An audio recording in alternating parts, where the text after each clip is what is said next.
사도행전 21장 22절에서 24절까지 보겠습니다.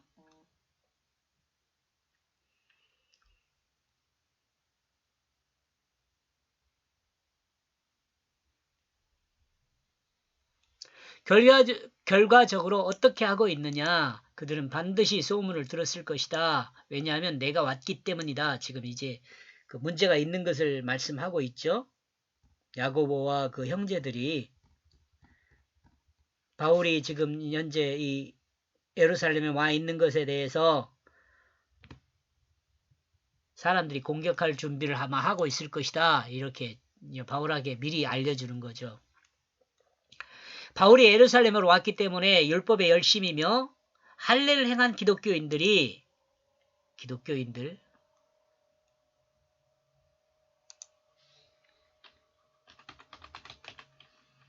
유대인과 기독교인이라고 합시다. 유대인이 더 많아요. 기독교인은 얼마 안 될 수 있어요. 유대인들이라고 합시다. 유대인들이.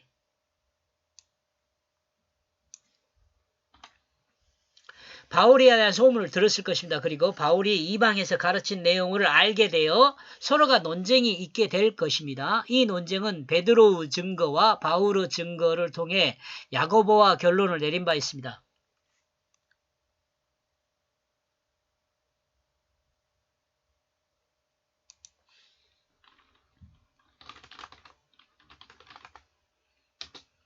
그리스도인에게 이 논쟁은 이라고 합시다. 그리스도인에게 이 논쟁은 이 그리스도인이 되기 전에는 이 사람들을 뭐라고 불렀냐면 경건한 유대인이라고 불렀어요.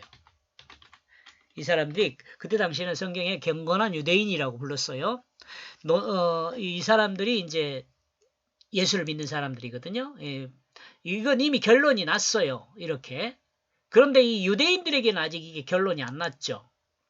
바울이 예루살렘에 있을 때 예루살렘에 있는 유대인들과 기독교인들이 혼합되어 있었습니다. 그러므로 유대인들에 의해 바울은 공격을 받을 수 있었습니다. 그러므로 이를 방지하기 위하여 예루살렘의 형제들은 바울과 함께한 자들에게 조치해야 한다고 명령하고 있습니다.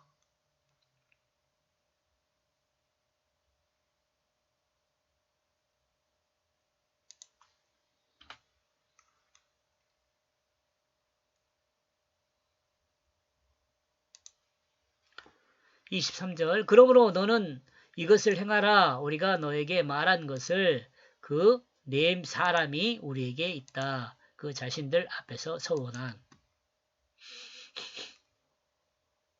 믿기로 다지만 이렇게 생각해도 될 것 같아요. 사실 바울은 자신이 고백하고 있는 것과 같이 히브리인이나 베냐민 지파이며 바리새인입니다. 그러나 그와 함께한 4명의 사람은 율법에 열심인 사람들의 눈에는 문제가 있습니다. 그죠?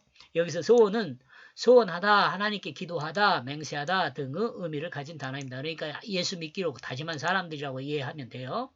예루살렘의 형제들과 함께 있는 4사람은 언제 무슨 맹세를 했을까요? 24절 나는 그 자신들이 함께 결례를 행함으로 그들을 받아들여라. 행함으로 너는입니다. 너는 여기서 너는 바울이죠. 행함으로 그들을 받아들여라. 그리고 너는 저들을 위하여 비용을 지출하라. 바울이 다 비용을 대라 그런 거예요. 그러므로 그들이 그 머리를 깎을 것이기 때문이다. 그러므로 그 모든 사람들이 알게 될 것이다. 왜냐하면 그 사람들이 너에 대해 듣게 된 것이기 때문이다. 너에 대해 듣게 될 것이기 때문이다. 이것은 너희에게 아무것도 아니다. 그럼에도 불구하고 너희는 행하고 있다. 그리고 너 자신은 그 율법을 지키고 있다. 그 결례를 행하는 것은 사실 아무것도 아니라는 것은 야고보도 알고 있는 거죠. 왜냐하면 이미 결정된 것이니까. 그런데 그 유대인들 때문에 이걸 행해야 한다는 거예요. 바울과 함께한 사람들이 결례를 행한 것은 유대인들이 되기 위한 결례인 것으로 생각해 볼 수 있습니다. 유대인이 되기 위한. 그리스도인이 되기 위한 결례는 오직 예수 그리스도의 십자가와 부활을 믿음으로 충분합니다. 근데 유대인들이 되기 위하기보다는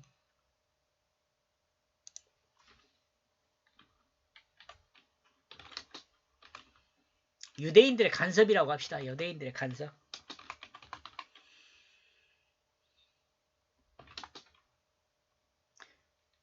유대인들의 간섭에 대처하기 위한 결례.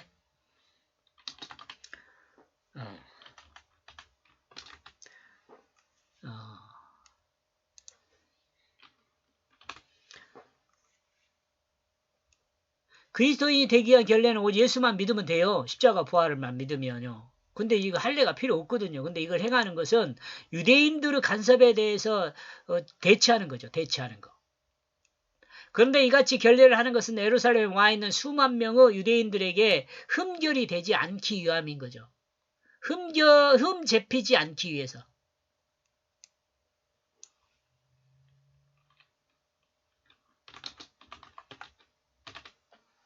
흠을 잡히지 않기 위해서. 예루살렘의 형제들은 소동이 일어나지 않도록 미리 이와 같은 준비를 한 것으로 생각해 볼 수 있습니다. 바울과 함께한 자들에게 들어가는 결례 비용은 모두 바울이 지출했습니다.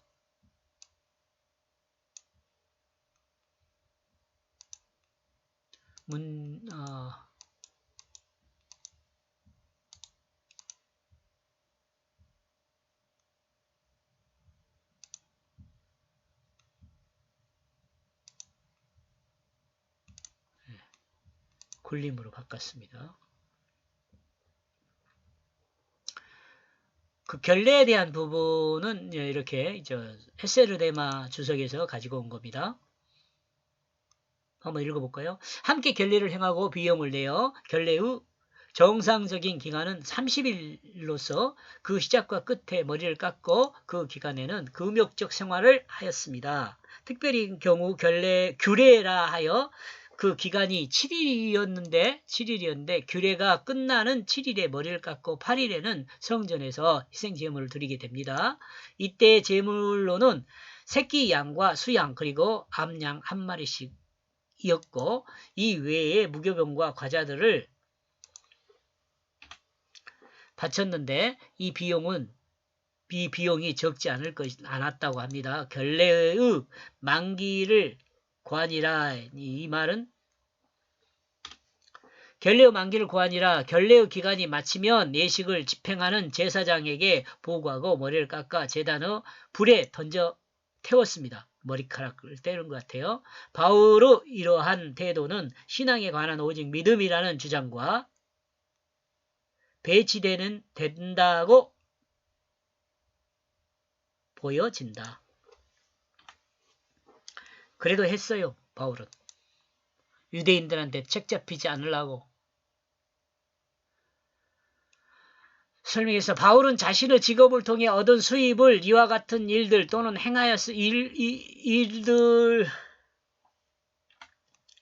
이와 같은 일들 또한 행하였음을 또 이와 같은 일들도 행하였음을 이해하게 합니다. 이같이 결례를 하는 것으로 모든 사람이 바울과 함께한 자들이 유대인과 동등한 절차와 과정을 하였다는 것을 알게 될 것이며 문제가 발생하지 않을 것으로 생각했습니다. 바울과 함께한 사람들이 이와 같은 결례를 하는 것은 아무것도 아닙니다. 결례를 하지 않아도 구원을 받는 것에는 아무런 지장을 받지 않습니다. 그럼에도 불구하고 이와 같이 한 것은 여러분이 앞에서 설명하고 또 여러분이 알고 있는 것과 같이 예루살렘에 모인 수만 명의 율법을 따르는 유대인들의 눈에 흠잡히지 않기 위함이었습니다. 예루살렘의 형제들이 같이 그 행실을 조심하고 있으면 예루살렘의 삶이 유대교우 유대인들과 관계에서 약자편에 있음을 짐작할 수 있죠. 야곱의 형 에서에게 예물을 보낸 것을 생각해 볼 수 있어요.